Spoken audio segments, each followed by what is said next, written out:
Hey, what's going on? Long time no see, no talk. This is the Leafs Convo. I'm Norm James in London, Ontario, along with my good friend, my old friend, back in business with the one and only Michael P. Augello in Cheektowaga, New York. It is September 4th, 2022. The summer has pretty much come and gone from my perspective. My son's baseball season wraps up. Now it's on to my daughter's cheer season, the fall, the winter, and lots of Leafs talk with my good friend in the state of New York, Mr. Augello. Good to see you again. Good to see you.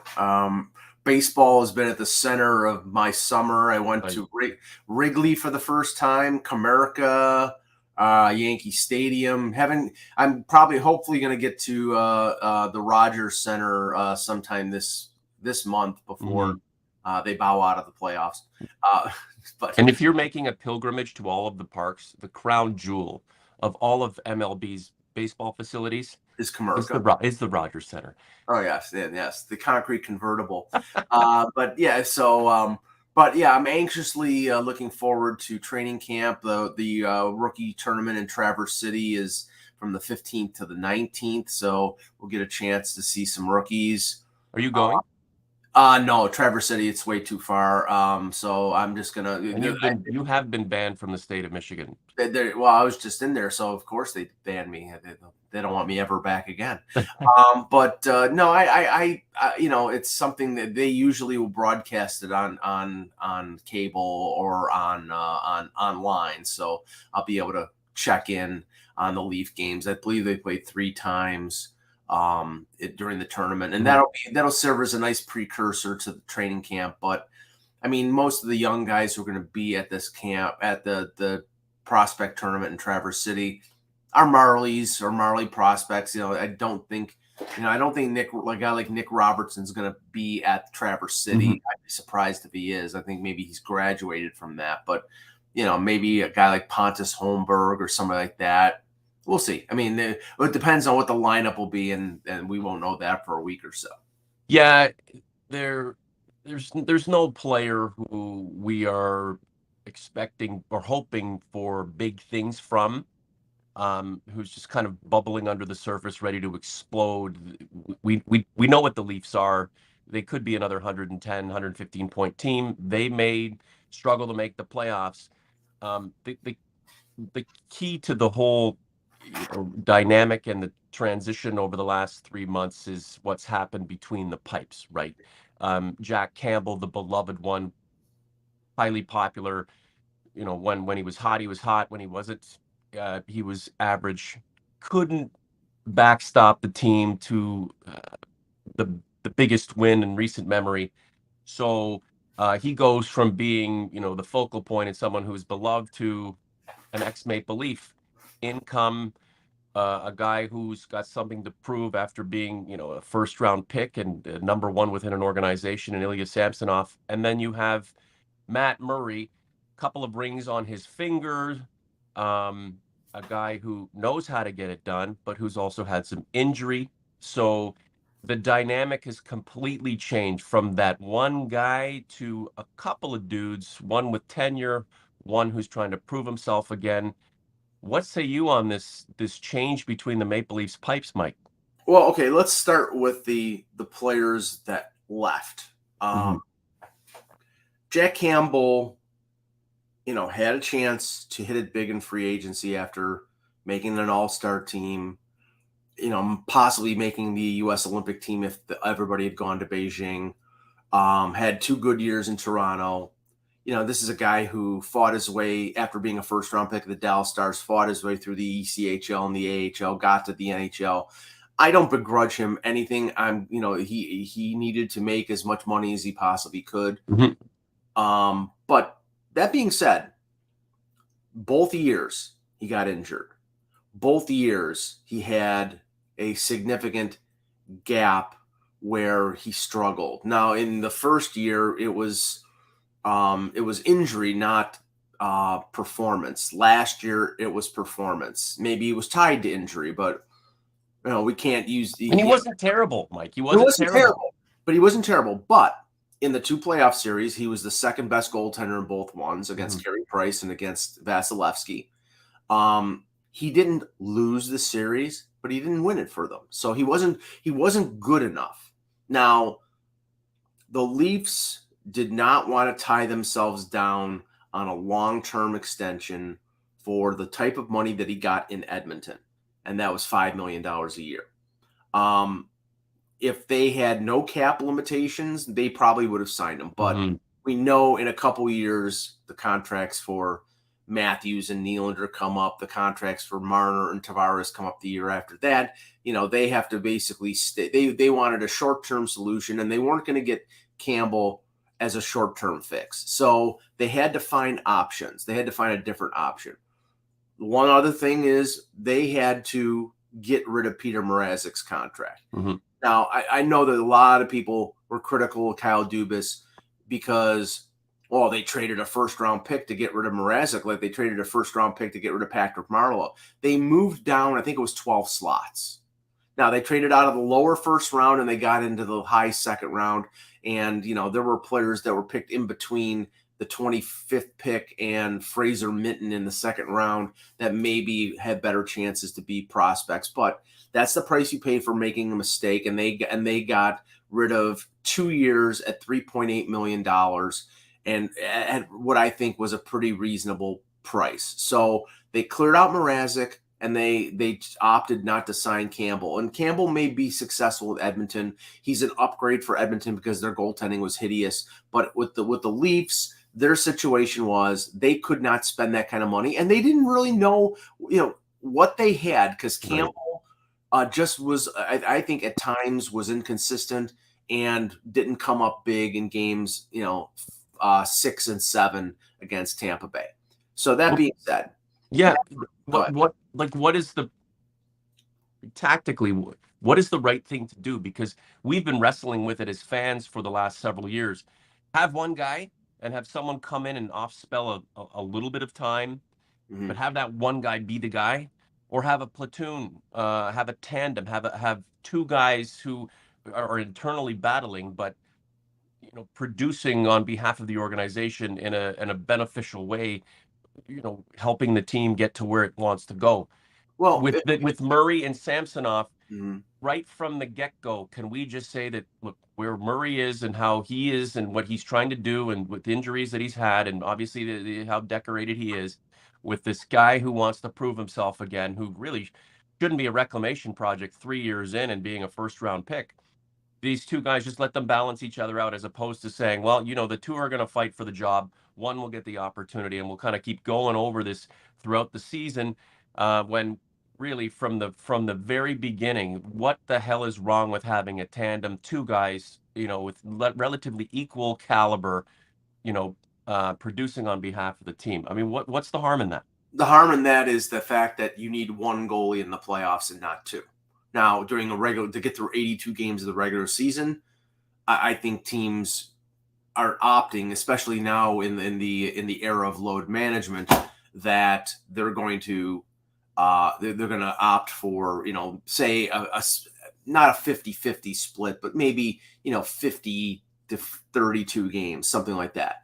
Mike, baseball guys, look. When's the last time anybody threw a complete game? And when's the last time a pitcher threw multiple complete games? It's been what, 10 years? Remember guys would, Don Sutton and Owen Ryan and these guys would throw 20 complete games in a season. Now, 145 pitches. Ross Stripling can get the team into the fifth inning. You got 2 or 3 more relievers who can come in.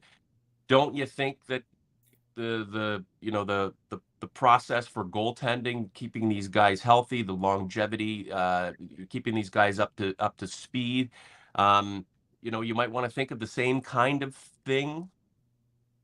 Yeah, no, I agree, and I think it's gonna manifest itself even more with Matt Murray, because Matt Murray, even when he was winning Stanley Cups with Pittsburgh, was not the full-time goalie. You had him with first Marc-Andre Fleury, and then when Fleury moved on, they had him with Tristan Jarry, and there were injury issues. And remember, I think Fleury the second year, it was an injury issue with Murray that had Fleury playing in the first couple rounds, and then Murray taking over and winning the conference final and the Stanley Cup final. So, I mean, we know the history; it's been covered. Right. But just to mention it, he's had injury. He had injury issues with Ottawa, concussion issues. There was an issue, obviously, with the death of his father, that really contributed to a decline with him.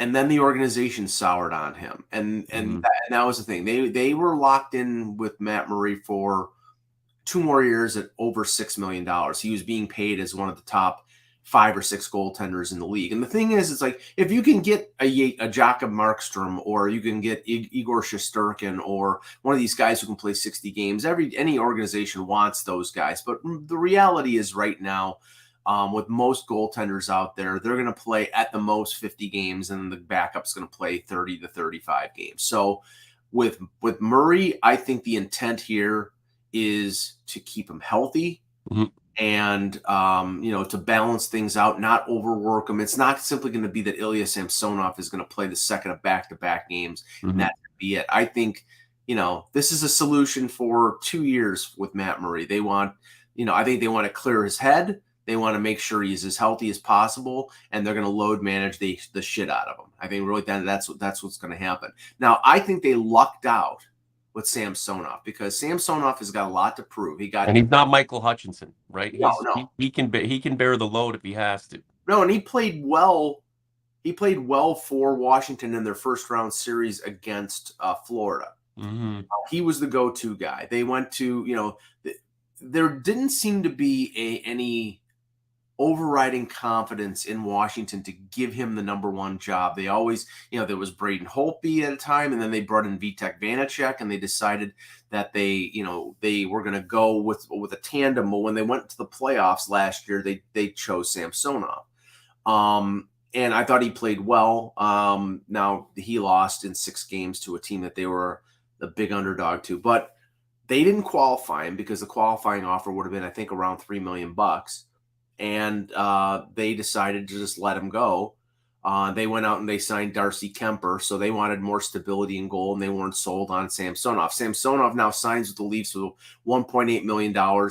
He's an RFA after that, and if he has to be the number one if Murray gets hurt, he's very capable. Now, will he perform? We don't know. Yeah, that's the big. The unknown is the big risk here. Now, I would say that there was a lot of unknown in Jack Campbell. And that's why, there are so many critics out there that were ripping the Leafs, saying, oh my God, this is a roll of the dice. This is irresponsible, blah, blah, blah. Oh, okay. Yes.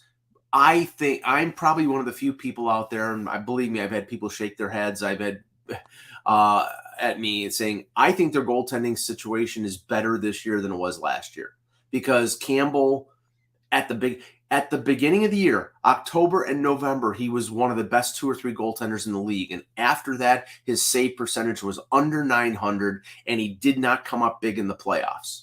So if you take the complete balance of the regular season, he was above average, but he wasn't stellar. And I know he made the All-Star team, and like I said, I give him a lot of credit. But and it wasn't like he was hung out to dry on a nightly basis either. The defense was better. Yeah, I mean, pretty professional and mature. And again, it was just, we were watching a guy hit a plateau and slowly work his way back down from that plateau to slightly above average. Again, just the motivation of the team in general is, the Leafs always have something to prove, because they always seem to fall short, right? When they couldn't make the playoffs, it was just short. Then they got in the playoffs with a loss in the first round, and then losing the first round again. And now with better players, you're expected to go deeper. You don't. So the team in general always has something to prove, right? If it ever wins the cup, it'll have to prove the next year that it can win it again, and that it wasn't a fluke or whatever. These goaltenders in both ways, and in their own ways, have something to prove. I mean, just looking at Murray's stats, I mean, it's no secret the guy really hasn't put together a full season in about 4 years. No. And when he does play, he's good, but his save percentages are hovering around 9. And that's a marker for me. I want to see a goaltender who makes way more saves than he lets in goals. And I'm talking about, a save percentage is up into the 920s, 930s. I mean, that's pretty stellar. And then even Ilya Samsonov, again, another guy who's got something to prove. So each of the two of them know that they're coexisting and they're going to have to. And it's probably best that they're there to rely on each other, because I don't think at this point either one, if given the opportunity, could just, take the net and run with it and become a Vezina Trophy winner anytime soon. I mean, Murray's perhaps his best days are behind him. Maybe not. Let's hope not. But if he can be there to help motivate a young guy like Samsonov, who does have, conceivably, a lot of hockey left in him, and with a chip on his shoulder and a lot to prove, these guys can help each other, which in turn, collectively, these guys can help the organization, and they've all got something to prove. We'll find out throughout the season if they can indeed do that, Michael. Well, I mean, Matt Murray is 28 years old. Mm-hmm. So, I mean, the injury situations have sort of bogged him down. Right. I think the move from Pittsburgh to Ottawa was not beneficial to him, because Ottawa has been a train wreck of an organization the last few years. They seem to be pulling out of it now. They're spending some money, but he's somebody who I just think was not a good fit there. Now, the thing is, last year, he ended up with a .906 save percentage of goals against over 3. His last game in Ottawa, he gave up 8 goals. Yeah, so that didn't help. So, but his stats would have been above average last year if it wasn't for that last game, because he only played, I think, 20 games. Well, thanks for making that point, Mike, because, I mean, again, it does matter.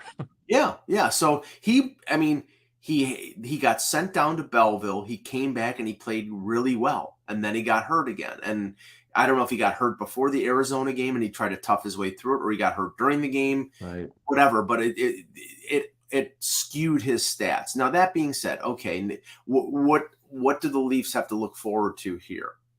Right. You assume that they get him straightened out physically. You assume that it's going to be a pretty much an equal, like I said, not 41-41, but that Murray is going to be the primary starter. And if, when they make the playoffs, he'll be the number one.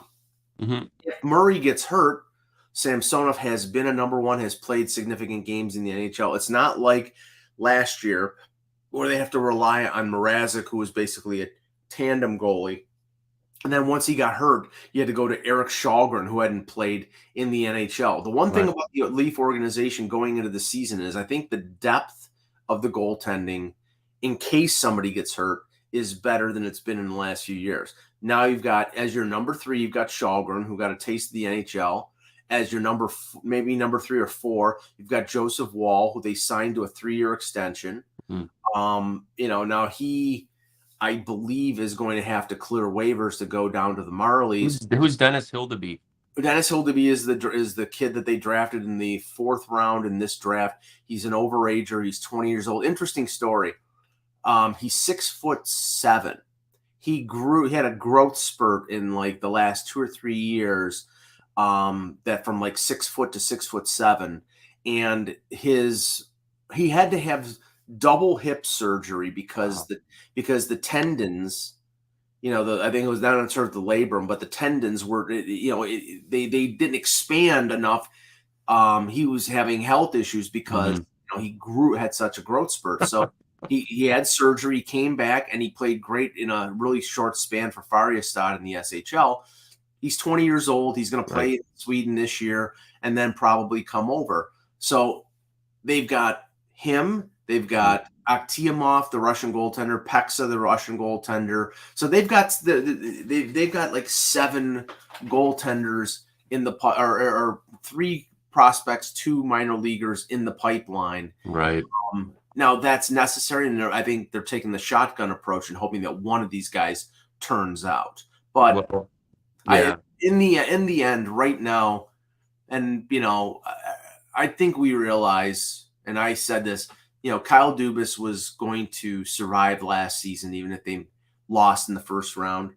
This is the year that if they don't survive, that Kyle Dubas' job might be in jeopardy. Let's rewind the tape. Didn't we like make those proclamations and issue those warnings and threats 1 year ago? At the beginning of the year, yes, but then as the year went along, it did not look. I mean, because they're having such success, right?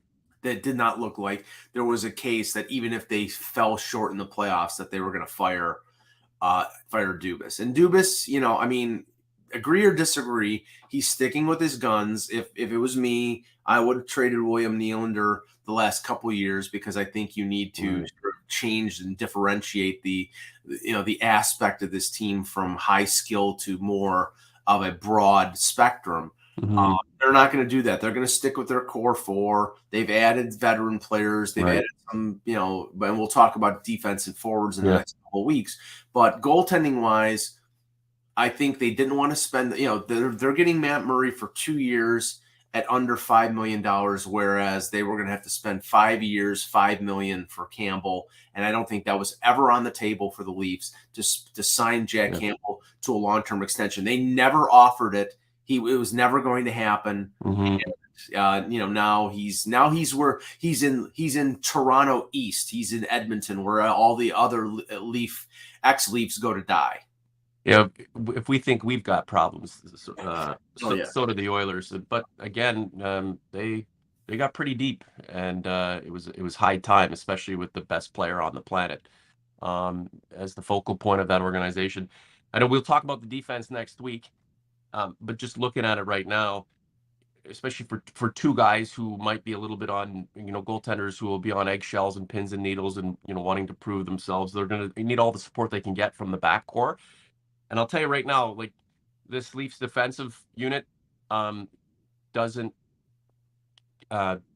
give me any, like, I don't fret it. I don't feel fear. I'm not afraid for it. I'm not worried about it. I'm not skeptical about it. Actually, I'm pretty optimistic about what I'm seeing. That said, guys like Giordano and Muzz are gonna have to stay healthy. But if the group back there stays healthy with Liljegren and Sandin, kind of getting into their own, it's going to be a nice. I mean, that the Leafs will have one of the better defensive groups in the entire league. I'm not saying top 3, but certainly top 10. I think there's a support structure there for their goaltending that hasn't been there for the last few years. Right. And that's the most important thing. Stability, man. Just stability, professionalism, right? Yeah, but you needed Freddie Anderson on some nights to make 40 saves to get wins. Yeah. And I will not criticize Freddie Anderson like some will, because I think on a lot of situations, especially in the playoff, I mean, Mike Babcock, who's thankfully retired from hockey because he's in. What is he doing now? Is he? Well, he resigned as the free coach of the University of Saskatchewan, and now he said he's retired from coaching. You cannot coach. Listen, look, Sheldon Keefe. He'll never coach again. After the Leafs, he's done. I don't think. Well, I don't think so. I'm being facetious, but but where did Randy Carlyle go? Where did Ron Wilson go? He went back to Anaheim. Babcock go? He got hired. He got hired in Anaheim. Who? Carlyle got after Toronto. He went back to Anaheim. Got hired again. Yeah, but things didn't really pan out for the guy. I think they made the conference final the one year, but no. I mean, okay. Your point is, I mean, okay, the Mike Babcock situation.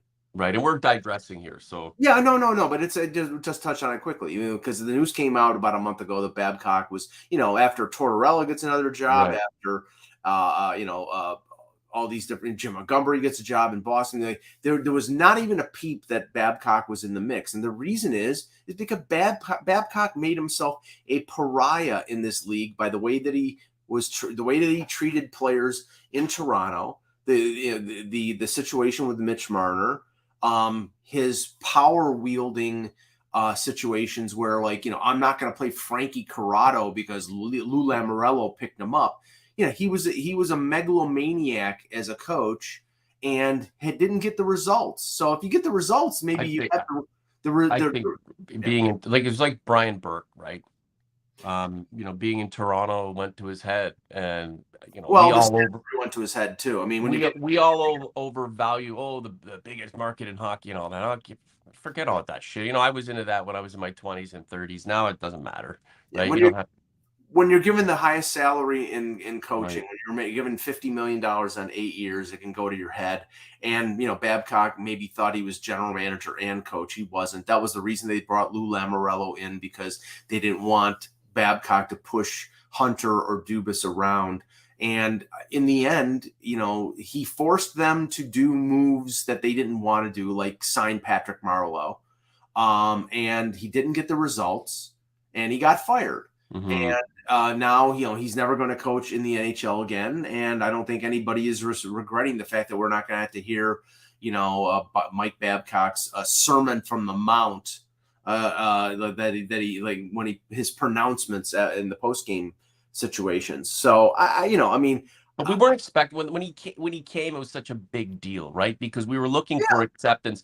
The team needed to be validated, right? It's this we're turning the corner. It's a brand new he was era. hope. Look at this guy who's He was, decorated and heralded coming to join. But he got here and not only poisoned the environment, but he kind of poisoned himself on power. but And look Norm, at the he was a representative of hope, and everybody thought, right. okay, he won a Stanley Cup, he's won gold medals, he's going to bring success to the Leafs, and he did to a certain level. But my point, going back to the Pat goaltending Quinn, point, Brian Burke, John Tavares, all representatives of hope, right? Pat yes, Quinn brought the team to a level that it hadn't been to in a while, and it right, was great. Burke didn't pan out, but he drafted a couple, Nazem Kadri. And then, John Tavares, he's done well, but the jury's still out on this guy. These guys are representatives of hope, but just because before they get here, we think they're going to do well and they think we're going to help the Leafs get to a place that they haven't been before, doesn't mean they'll actually be able to do that, especially in this Maple Leaf market where some people just think there's something wrong just intrinsically, and others believe that the organization is cursed. So come on board at your own peril. Well, Pat Quinn got them to 2 conference finals in 4 years, Right, first four right. years, and Babcock couldn't get him out of the first round. But the point I was making regarding the goaltending is that Babcock leaned too heavily on Frederick Anderson, to the point that I think Anderson, especially in the 2 series against the Bruins, was so gassed that they didn't. By the time they got to Game 7, he had nothing left in the tank. You don't play a goaltender in this league, even like Igor Shesterkin, who's the best goalie in the league, Right. or you don't play them 60 games anymore. Especially when they're taking 40 shots a night, and that was the problem. And now I think if you look at coming forward to what the team is now, they're going to play better defense. Their defensive core is better. Their forwards, I think, are now you don't have youngsters making young mistakes. I think you have Matthews and Marner and Tavares making better decisions on the ice, and hopefully helping keeping the goals against low, and that will lessen the burden on Murray and on Samsonov. And if they lessen the burden on these guys, if they're not facing 40 shots a night, then you have a good chance of getting them through the year and then having some success in the playoffs. This is the Convo, Norm with Mike. We see all the comments. Thanks, guys. This is about Mike and I today on the maiden voyage for season 5, and then we'll get back into comments next week. So we're going to look at the defense next week. We'll do the forwards, and then we'll plot our way towards the start of a brand new season. Mike, I got to think, with the hype and the hysteria and the concern and the fret and the fright and the pessimism over the last couple of years, why do I feel like while there will be underlying pressure to, you know, pushing these guys forward or pulling them back, or a little bit of both, Mm-hmm. I feel like we've been liberated a little bit, right? Um, I am I wrong? I mean, maybe I'm just because I have been following things, but I don't feel like the the earth is about to it's everything is earth shattering with this team. The group is what it is. Dubas is still the guy. Shanny's still there. Keith is still there. They've made some goaltending changes. Nylander's not getting traded. Just shut the fuck up and go play hockey, because I mean we've been up the scale and back down in terms of uh, anger and dissent and all of that stuff. Now it's just, this is the group. They are capable of winning. We know that. There's really no point in predicting or prognosticating or fearing what's to come. until we get back to that point, right? That's how I'm looking at it. I just feel like this group is what it is, and we've gotten over a lot of the animosity towards it. It's not a bad team.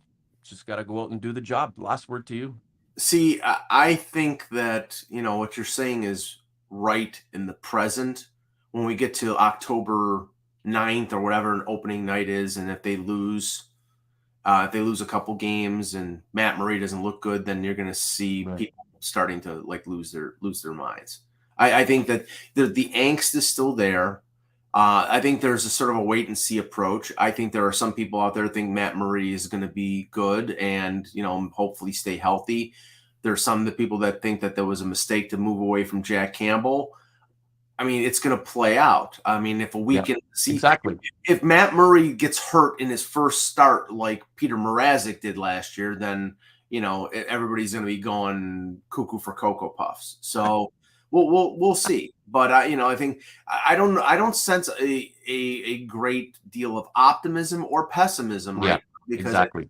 everybody is sort of numb after they lose to Tampa Bay last year in the first round for the sixth time in a row that they lose in the first round. And now they're saying, show me. I'm not going to get excited. 115 points. We win the North Division. We lose to Montreal. We have 115 points. We lose to Tampa Bay. I'm not going to celebrate until they actually win. So we'll see. Right. And that's the thing. I can't sit here and scream that the Leafs must win the Stanley Cup this year because from what I see and what I've witnessed, I don't think they have the ingredients to win the Stanley Cup. Then again, maybe they do, right? They, and it's this team winning a first round, and then all bets are off. The opportunity is there. It hasn't been able to do it, but it has come close. And last year's disappointment wasn't as awful as the previous years. So the group is the group. The fans are the fans. The expectations waver, but at the end of the day, I just feel free. I feel liberated. I just feel like, that's why we took some time off just to come back in and talk about the team the way we see it week in and week out. We can pause this and replay it if in 3 or 4 months I'm pulling my hair out. Yeah, I don't have much left. So. I'm pulling my hair out over what we're seeing, or if all of a sudden we're just talking like the Leafs are the greatest thing since sliced bread because all of a sudden now we know they're going to win the Stanley Cup. I'm not betting against either one of those things either. Mike, where can we find you? How can people support your work? Follow me on Twitter, Mike in Buffalo, and hockeybuzz.com. Daily Leaf blogs, and the Convo will be up on because it's Labor Day weekend, so I'm giving myself a little break. My blog today will be the Leafs Convo, so go to the exactly. Unbelievable. Season 5 for this project, the way it is now, probably like season 12, going back to the AM 980 days. It's an absolute pleasure. Guys, we told you we'd be back, so here we are once a week to start off, and then we'll see how things transpire from there. But it is so much fun.